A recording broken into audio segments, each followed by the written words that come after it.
Tutti si rifiutarono di salvi la nana paralyzzata e abbandonata, tranne questo falegname. In a quiet, misty village tucked away in the mountains, there lived a young dwarf named Lyra. From the outside, the village looked peaceful, with small wooden houses lined up along narrow streets and the soft sound of a river flowing nearby. But behind the calm appearance, Lyra's life was far from peaceful. She had been born healthy, full of energy and curiosity, always exploring the woods, listening to the birds and playing with the children of the village. Her laughter was bright and her eyes sparkled like tiny stars whenever she discovered something new. But life had turned cruelly against her. When Lyra was only a little older than a child, she became seriously ill. The sickness took away her strength, and slowly she lost the ability to move her legs. At first, her family tried to care for her. Her mother would lift her carefully from the bed to the chair, feed her warm soups, and try to cheer her up with soft songs. Her father, though busy with work, would come home in the evenings and sit beside her, telling stories about faraway lands. But over time, the burden became too heavy for them.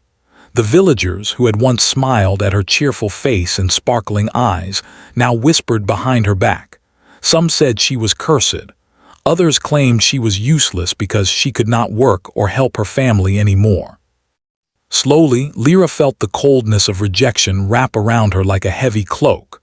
Her family, fearing what the neighbors might think and tired of the constant care she required, made a heartbreaking decision. One rainy evening, they left her alone in a small, old wooden hut at the edge of the village. The door creaked as it closed behind them, and Lyra could hear the sound of their footsteps disappearing into the distance.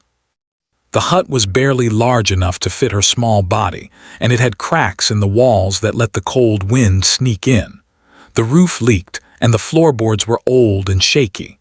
There was no firewood, no warm blankets, and hardly any food. Lyra felt the sharp sting of fear and abandonment for the first time in her life. Her heart ached not just from hunger and cold, but from the cruel knowledge that the people who were supposed to love her had left her behind. Days turned into weeks, and Lyra learned to survive the best she could. She had to find food wherever she could, scraps from the forest, berries, roots, and occasionally leftovers thrown near the village's market. Each meal was a small victory, and each night was filled with the cold and the loneliness. She spent hours looking out through the cracks of the hut, watching villagers walk past without even glancing her way. She would see mothers carrying their children, laughing with neighbors, and her heart would tighten with longing. She wanted to call out to them, to beg for help, but her voice seemed too weak to reach beyond the walls of her small prison. Despite everything, Lyra had a strong spirit. She tried to stay hopeful. Sometimes she would make small crafts from bits of wood she found in the forest, carving tiny animals or flowers to keep herself busy. Other times she would sing softly, her voice trembling but filled with a quiet determination. She remembered the stories her father had told her about brave heroes who overcame great obstacles. Though her world was small and lonely, she imagined herself as one of those heroes, facing her own challenges with courage. But the harsh reality of her situation often made hope feel like a fragile candle, flickering in the wind. The villagers' cruelty was subtle but constant. Some would leave food near the edge of the forest, but only enough to keep her alive, not to nourish her. Others would shout cruel words when they saw her looking out from her hut. "You're a burden," they would say. "No one wants you here." Lyra learned to ignore their voices, but the words still stung. She longed for someone to care for her, for just one person to see her not as a problem, but as a living, feeling soul who deserved kindness. At night, the sounds of the forest were her only companions. She would listen to the hooting of owls, the rustling of leaves, and the distant howl of wolves. Sometimes she would imagine that these creatures were her friends, keeping her company, guarding her while the world outside seemed so cruel. She began to notice small details that others might miss. The way the morning sun hit the tips of the trees, the delicate pattern of frost on the window, the gentle hum of the wind carrying seeds across the fields. These small beauties reminded her that the world still held wonders, even if humans had turned away. One particularly cold night, Lyra felt a deep ache in her body and her heart. She realized that she could not survive much longer on scraps alone. Her muscles ached from being confined in one position for so long, and her fingers were raw from trying to reach food or carry small objects. She whispered to herself, "If only someone would see me, if only someone would care." The stars outside her window seemed distant and cold, but she kept her eyes on them, imagining that one day, a kind soul might look down and notice her suffering. Weeks later, Lyra's hope had nearly faded. She had grown weaker, her body thinner and her spirit tired, but she refused to give up entirely. Deep inside, a small flame of courage remained. She remembered her father's stories of people who showed bravery when no one else believed in them. She decided that even if no one came to save her, she would survive, because she had to. She made herself small beds of straw and leaves to stay warmer at night, and she learned which forest fruits were safe to eat and which were not. She became clever in her own quiet way, finding solutions to problems that seemed impossible. Yet in the deepest part of her heart, Lyra still wished for human kindness. She longed for someone to speak to her, to smile at her, to treat her as more than her paralysis. She imagined a life where she could laugh again, where her hands could work on projects she loved, where she could feel safe and not afraid of being abandoned. Even in the cold, dark nights, she held onto this dream. And then, one misty morning, as Lyra gazed out at the village from her small window, a stranger appeared on the path. A man, strong but gentle, was walking slowly toward the edge of the forest. He was not like the villagers who passed her by without notice. He stopped when he saw her and his eyes softened. For the first time in many months, Lyra felt a flicker of hope, a spark that told her that maybe, just maybe, she was not completely alone. This stranger would change everything, though she did not yet know how. Life in the village continued as it had for many years, but for Lyra, the days had grown heavier and lonelier. She had survived the cruel abandonment of her family, the cold nights in her tiny, leaky hut, and the bitter indifference of her neighbors. Yet, every day reminded her that the world around her was unkind. Even when she looked out at the villagers, going about their ordinary lives, laughing with each other, and sharing their work and joy, she felt invisible. Not because they couldn't see her, but because they chose not to care. The villagers had made it clear that helping someone like Lyra was beneath them. They whispered when she passed by, "She's of no use," or "Why waste your time on her?" Some said she had brought her misfortune upon herself, though no one ever remembered that she had been born just like any other child, full of life and laughter. She became a cautionary tale, an object lesson rather than a human being. Her suffering was tolerated at best, ignored at worst, and day by day, Lyra's heart felt the weight of these rejections. She began to understand what it meant to be truly alone, to be seen as less than human by those around her. Despite her pain, Lyra's mind remained sharp. She observed the villagers closely, noting their routines and their small acts of kindness toward each other. She remembered how she used to play with the village children before her illness, how they would run across the meadows together, laughing and chasing butterflies. Those memories were bittersweet. They reminded her of what she had lost and what she longed for. Sometimes she would watch the children from her window, wishing silently that they would notice her, that someone, anyone, would reach out with even a small gesture of care. But day after day, nothing came. The village seemed to have made a silent agreement. Lyra did not exist. The market vendors would pass by without offering help. The mothers walking with their children would look away, and even the few people who once claimed to care for her avoided her hut entirely. Food was scarce, and the forest, while a source of some sustenance, was dangerous for someone as weak as she had become. Wolves sometimes prowled at night, and the cold could pierce through her thin blankets, leaving her shivering. She had learned to prepare for the worst, but the loneliness was harder to endure than hunger or cold. The rejection of the villagers was not only cruel but constant. If she cried out, some would mock her. If she tried to reach for food, they would shake their heads and mutter that she was lazy. Even small kindnesses were denied. One day, a villager had tossed a bit of bread near the forest edge, but it had been spoiled.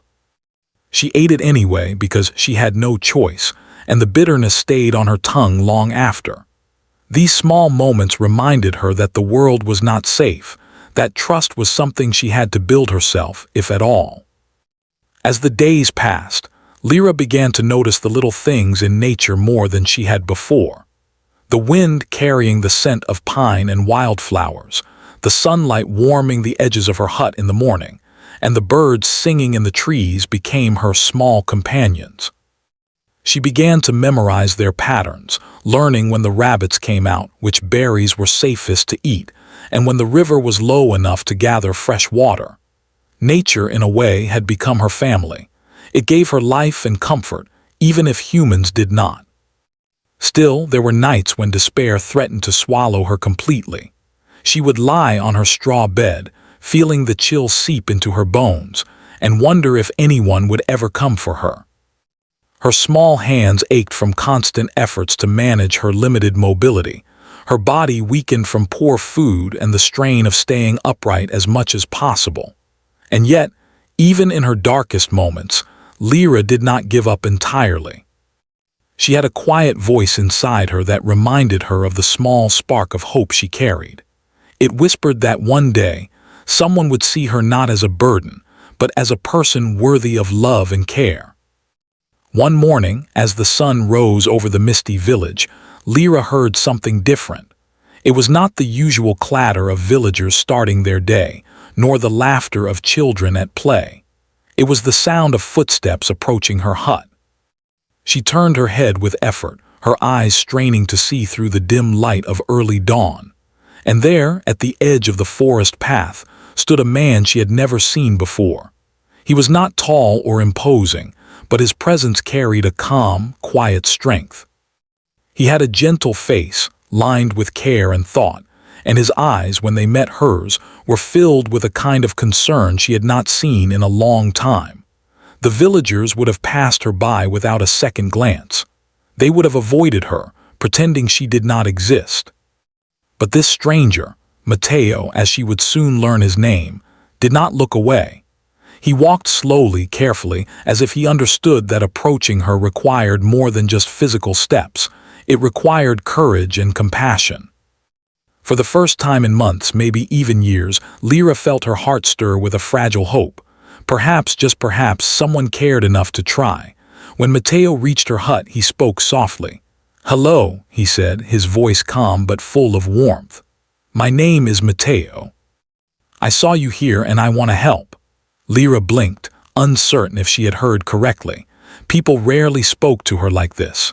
Usually, words were sharp or cold, but Matteo's words felt like sunlight breaking through the clouds of her long, dark days. She tried to respond, but her voice came out as a weak whisper, barely audible. Matteo crouched down, careful not to frighten her. He smiled gently and offered her a small loaf of bread. "You must be hungry," he said. "I brought this for you." Lyra stared at the bread, not trusting that it was real. Her body ached with weakness and her stomach growled from hunger. Slowly, she reached out her hands, and with Matteo's help, she took the bread. For the first time in a long while, she felt seen. She felt that her suffering mattered to someone. The next days brought more of Matteo's visits. Each time, he came with small gifts of food, water, and simple tools to help her manage daily life. He spoke to her as if she were a person of worth, asking about her thoughts, her dreams, and her memories. Slowly, Lyra began to trust him. She shared her fears, her loneliness, and the dreams she had almost given up on. Matteo listened without judgment, always patient, always kind. His presence became a small light in her dark world, a reminder that compassion could exist even when cruelty seemed to dominate. Yet, even with Mateo's help, the village did not change. Neighbors still whispered when he walked by with Lyra, some mocking the act of kindness, others suspicious of his motives. "Why waste time on her?" they would say. "She is nothing but a burden." But Mateo ignored them. He knew that doing the right thing was more important than winning the approval of others. And slowly, Lyra learned something important from him, that true kindness does not depend on what others think. It depends on the courage to act, even when no one is watching. As Lyra began to recover small amounts of strength, she started dreaming again. She imagined herself moving through the forest with Mateo by her side, laughing as she once had with the village children. She imagined building little crafts, carving wood and creating things with her hands, like she had before her illness. And she imagined a future where she could feel safe and valued, no longer hidden away in a cold, lonely hut. Mateo's continued care brought more than food and warmth. It brought hope. Lyra began to see that even when the world seemed cruel, there were still people capable of great kindness. She realized that her story did not have to end in despair. The spark inside her, which had been dim for so long, began to glow again. It was fragile, yes, but it was real. And with Mateo's help, it would grow stronger each day. Days passed, and Lyra began to notice small changes in herself. The cold that had once seemed to seep into her bones no longer felt as sharp, and her body, though still weak, had begun to regain a little strength thanks to the food and care Mateo brought her. But more importantly, her heart felt lighter. For the first time in months, she no longer felt completely alone. She had someone who truly saw her, who treated her not as a burden, but as a person worthy of respect and kindness. Mateo had a quiet way about him. He never rushed her, never spoke harshly, and never seemed impatient, even when progress was slow. Each morning, he would bring warm bread, fresh water, and sometimes small herbs from the forest that could ease her aching muscles. Sometimes he brought pieces of wood and simple tools, encouraging her to use her hands again, to make small carvings or objects that could keep her mind active. He understood that survival was not just about food and shelter, but about rebuilding hope and confidence. One morning, as Mateo helped Lyra adjust her position in the hut, he spoke gently. "You have such talent, Lyra. Your hands can create beauty. Don't let anyone, not even the hardships you faced, take that away from you." Lyra listened, her eyes welling up with tears. No one had ever said such words to her before. She had spent so long hearing rejection and ridicule that hearing encouragement felt almost unbelievable. But Mateo's sincerity was unmistakable, and slowly, she began to believe that she could do more than just survive. Mateo also understood that Lyra needed freedom, not just care. He began to create small devices that could help her move more easily around the hut and even outside. A wooden chair with wheels, carefully balanced to prevent tipping, allowed Lyra to navigate the uneven forest paths near her hut. Simple pulleys and ropes enabled her to lift herself up or reach objects that were once impossible. It was hard work and sometimes frustrating, but Mateo never gave up. His patience taught Lyra something she had long forgotten, that perseverance can overcome even the most difficult obstacles. As Lyra learned to use these tools, her confidence grew. She began to explore the forest in small steps, feeling the sun on her face, smelling the wildflowers and listening to the river flow. She could hear the distant laughter of children from the village, and instead of envy or sadness, she felt a quiet joy. For the first time in a long while, the world seemed full of possibility. The forest, once a place of danger, became a playground for discovery and imagination. She noticed the patterns in the leaves, the way the wind moved the branches, and the subtle footprints of animals in the dirt. Nature had always been her companion, but now she could interact with it more fully. The villagers, however, were not ready to accept change. Many still whispered when they saw Matteo helping Lyra, some mocking him and her, others watching in suspicion. "Why waste your time?" they would say. "She will never be able to do anything useful." Matteo ignored them. He knew that helping Lyra was not about gaining approval, but about doing what was right. He did not allow the opinions of others to interfere with his mission. Slowly, Lyra began to understand that true courage often comes from standing firm when others doubt or criticize you. Over time, Matteo's efforts began to show real results. Lyra could now move short distances on her own with the chair he had made. She could gather herbs from the forest and even prepare simple meals with his guidance. Each small victory filled her with pride and joy. She started to create tiny carvings from wood, animals, flowers, and miniature tools, and Matteo encouraged her creativity. "Look at this," he would say, holding up a tiny bird she had carved. "You made this with your own hands. That is something no one can ever take away from you." Lyra's heart swelled with happiness. For the first time, she realized that her abilities and her worth were not defined by what others thought of her. One afternoon, as they sat together carving small wooden figures, Matteo spoke thoughtfully. "Lyra, the world can be cruel, but it also has kindness. We just need to find it and hold on to it.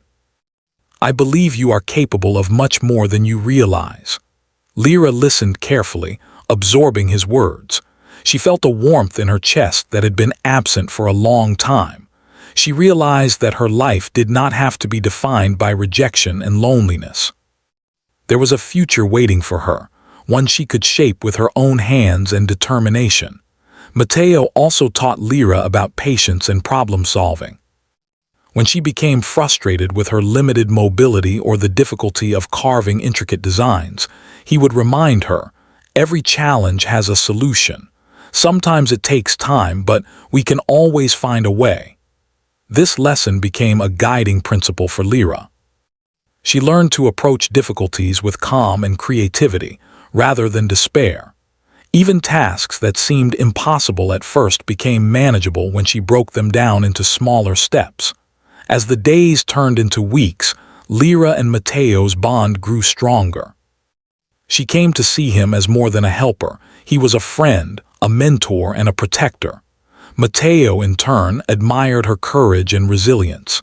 He saw the spark inside her, the determination that refused to be extinguished by neglect or cruelty. He often said, "You inspire me, Lyra. You show me that even when the world is harsh, there is strength in kindness and persistence." These words gave Lyra a sense of purpose and belonging that she had never felt before. The forest became a place of learning and growth. Lyra discovered new ways to gather food, care for herself, and explore safely. She learned about the plants and animals around her, about which herbs could heal minor wounds, and how to create small traps to catch fish in the river. Matteo guided her carefully, never rushing, always encouraging her to trust her instincts. With each day, Lyra's confidence grew, and the small victories began to add up into a sense of real independence. But life was not without challenges. There were days when Lyra grew frustrated with her body, when she wished she could walk freely like the children playing in the village. There were nights when the cold and hunger reminded her of her past suffering. And there were times when the whispers and scorn of the villagers pierced through her growing confidence. Yet, each time she felt doubt creeping in, Matteo's steady presence reminded her that she was capable of more than she imagined. His belief in her became a mirror for her own self-belief. As Part 3 progressed, Lyra began to dream bigger. She no longer imagined just surviving. She imagined creating, learning, and contributing in ways she had once thought impossible. She envisioned a life where she could interact with the villagers not as someone they pitied or ignored, but as a person whose abilities and kindness mattered. These dreams, once faint and fragile, began to feel attainable. With Matteo's help, she learned that determination, patience, and compassion could overcome even the deepest despair. The turning point came one morning when Mateo suggested a small project. Let's make a bench for your hut. It will help you sit and move around more easily, and you can use it for carving and other work. Lyra hesitated at first, unsure of her strength, but Mateo guided her hand, explained each step patiently, and encouraged her to keep trying. Slowly, the bench took shape, and Lyra felt a profound sense of accomplishment. She realized that even small projects, small victories, could change her life in meaningful ways. By the end of part 3, Lyra had not only begun to regain her physical strength, but also her sense of self-worth. The bond with Mateo had grown into something deeply significant, a relationship built on trust, respect, and shared effort. Lyra's world, once narrow and filled with despair, was expanding. The forest, the tools, and the small successes she achieved each day were teaching her that life could be beautiful again, and that there were people willing to stand by her when the rest of the world had turned away. Mateo's arrival had marked the beginning of a new chapter. Lyra's story, which had begun with abandonment, neglect, and hopelessness, was now filled with growth, learning, and the first real glimmers of joy. And as she looked at the small wooden bench, the carvings she had made, and the forest around her, she realized something extraordinary. She was no longer just surviving. She was beginning to live. The days in the forest grew brighter and fuller for Lyra. She was no longer confined to the dark, cold hut that had once seemed like her whole world. Thanks to Mateo, she now had tools to move around safely and to work on small projects that brought her joy. Every morning, she woke up with a renewed sense of purpose, eager to practice what she had learned the day before. The wooden chair Mateo had built for her became her vehicle for exploring the edge of the forest, and the small pulleys and ropes allowed her to reach higher branches, collect berries, and even help water the plants she had begun to cultivate. Mateo noticed her growing strength and determination. "You are learning quickly, Lyra," he said one morning as they sat by the river. "I am proud of how hard you work. Soon, you will be able to do many things on your own." Lyra felt warmth spread through her chest.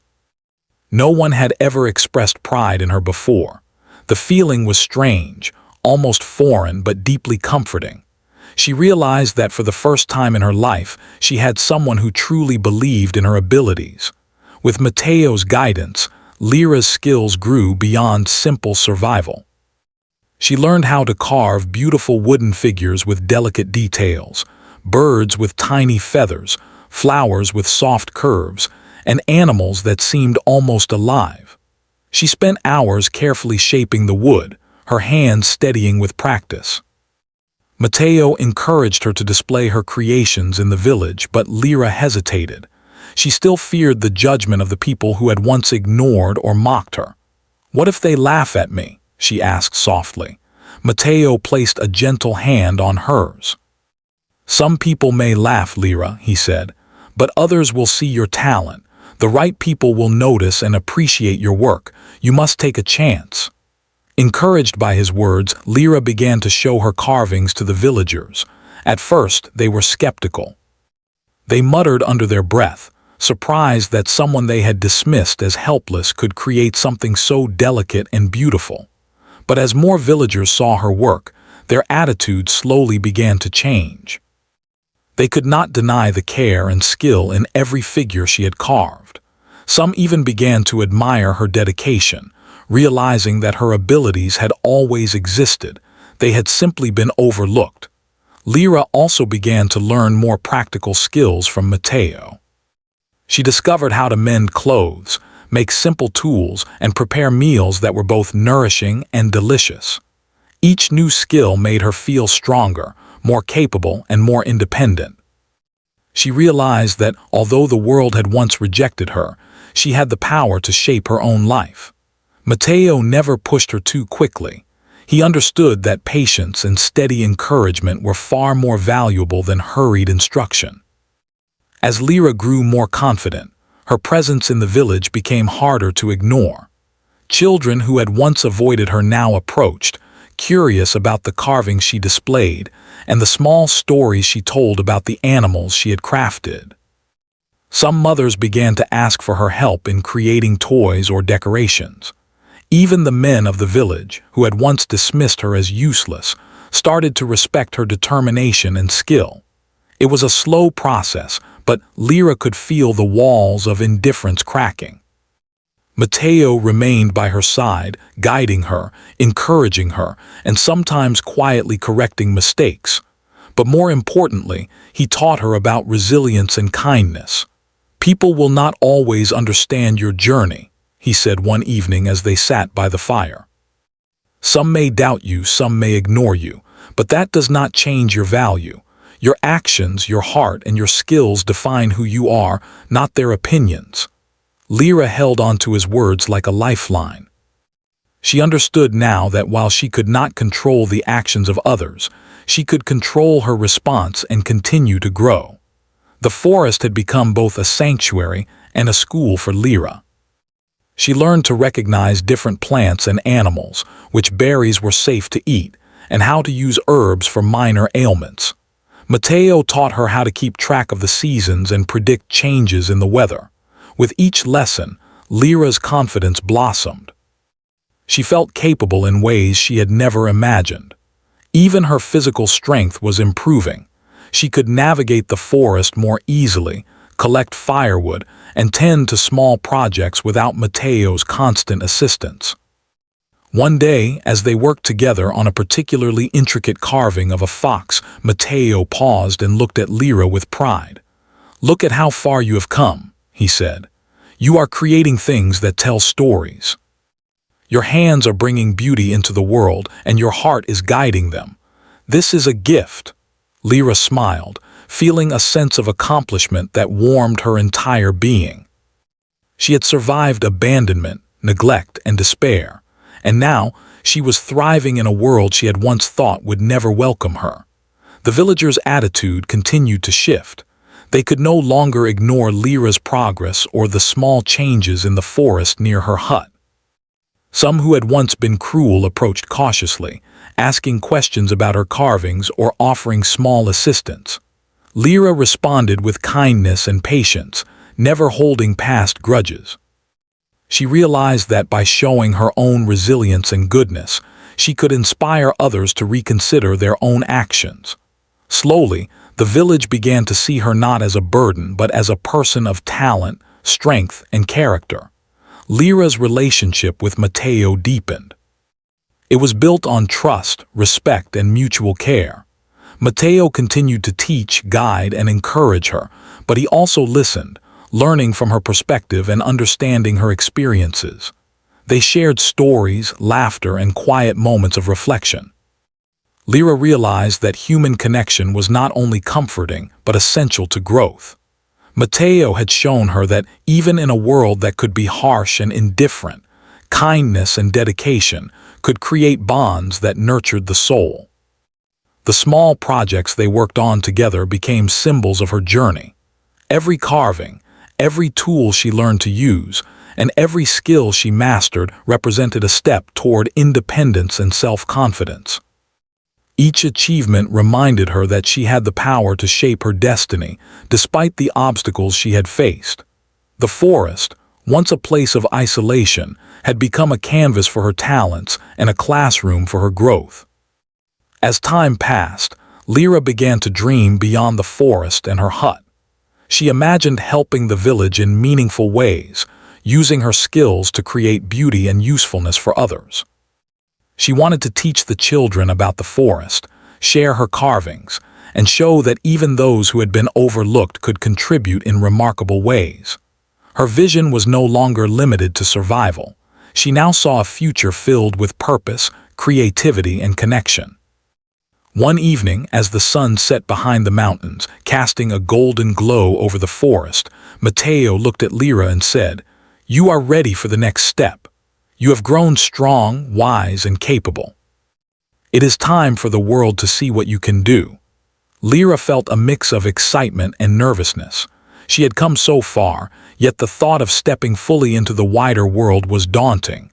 but she trusted Mateo and believed in herself. She had faced abandonment, despair, and isolation, and she had emerged stronger, with a heart full of hope and courage. By the end of Part 4, Lyra had transformed from a lonely, abandoned dwarf into a confident, skilled, and hopeful young woman.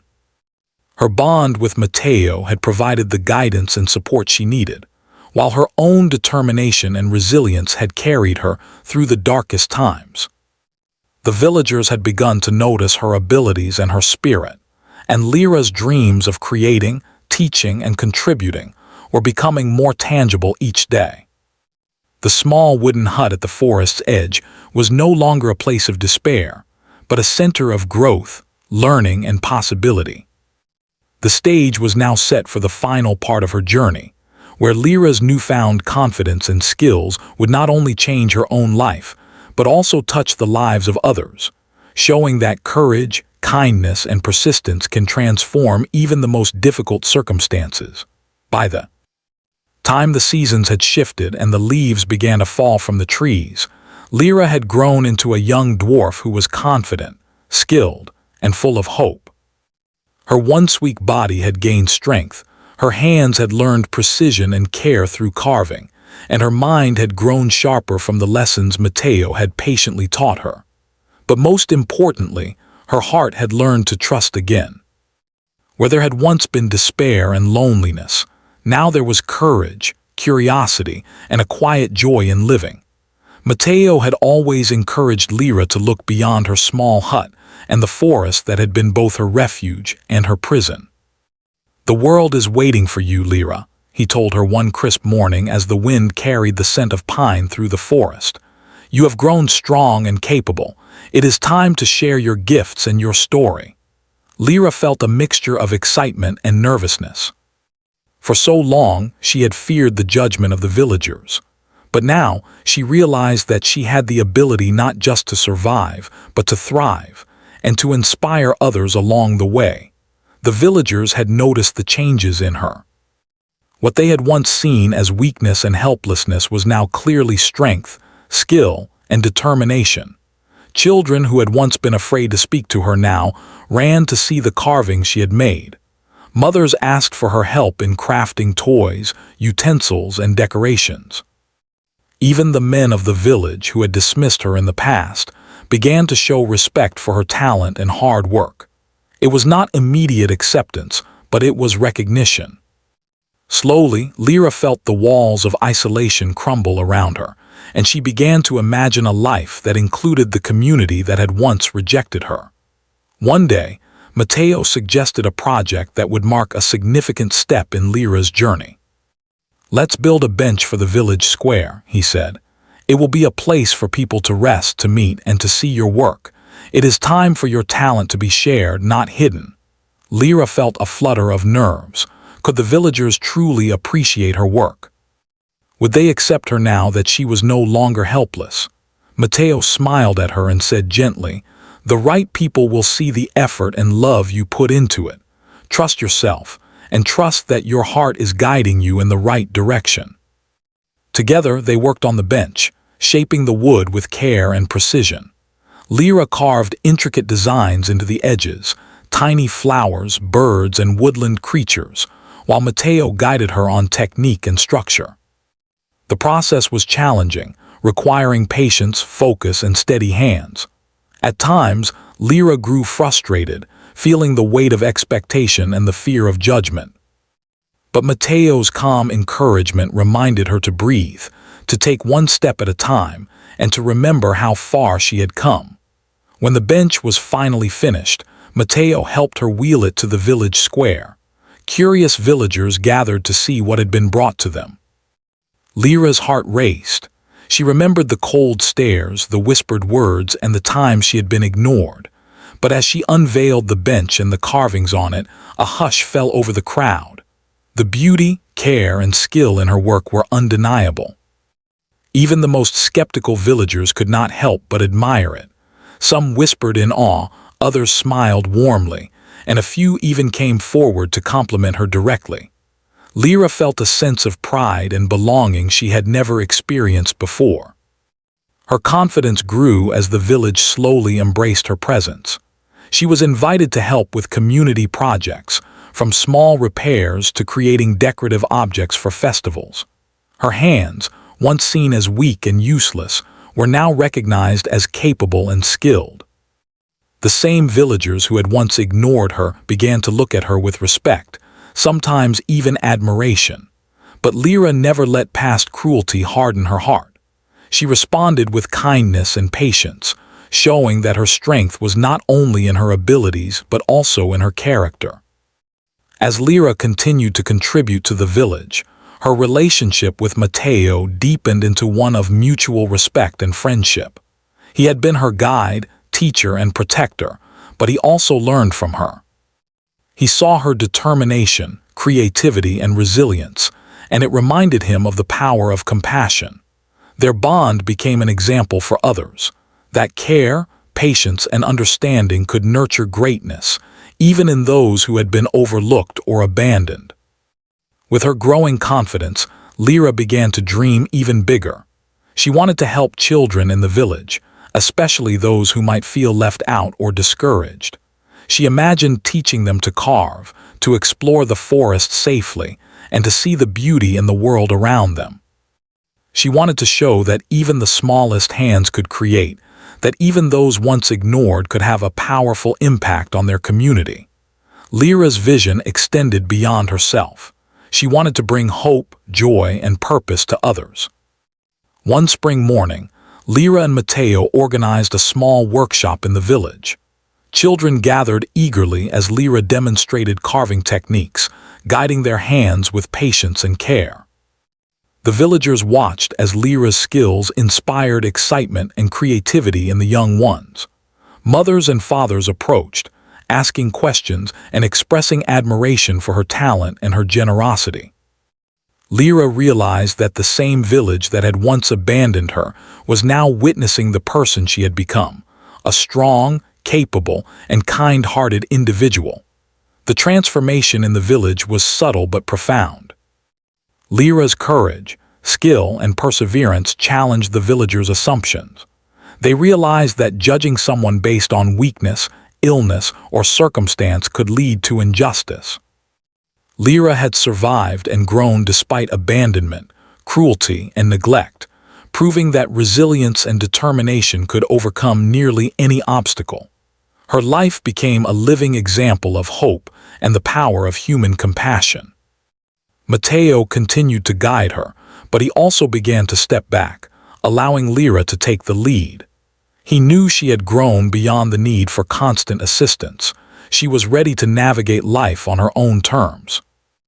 And she did so with grace, patience, and a deep understanding of the hardships she had endured.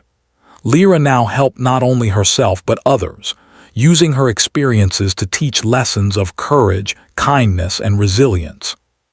One evening, as they sat together by the fire in Lyra's hut, Matteo spoke softly. "You have changed so much, Lyra, not just your life, but the lives of those around you. Your courage has inspired them and your kindness has touched hearts. You are proof that one person's compassion can transform the world around them." Lyra looked at him, feeling gratitude and pride. She had survived, she had grown, and she had helped others see the value of empathy and care. Her life was no longer defined by abandonment or weakness. It was defined by courage, skill, and a heart full of hope. As the seasons passed, Lyra continued to thrive. She became an integral part of the village, helping with community projects, teaching children, and sharing her skills and creativity. The villagers learned from her example, realizing that strength and value come in many forms, and that kindness and perseverance can change lives. Lyra's story became a beacon of hope, showing that even those who are abandoned or overlooked can rise to greatness with support, courage, and determination. By the end of this journey, Lyra had transformed her life completely. She had moved from isolation and despair to connection, skill, and influence. She had faced abandonment and neglect, yet she had built a life full of purpose and joy. The villagers, once indifferent or cruel, now respected and admired her. And Mateo, who had seen the spark in her when no one else did, knew that his faith in her had helped ignite something extraordinary. Lyra's life became a living lesson for the entire village. That no one is truly invisible, that kindness and patience can unlock hidden potential, and that courage can turn even the darkest circumstances into stories of hope. The young dwarf who had once been abandoned, ignored, and left to survive alone had grown into a symbol of resilience, compassion, and transformation.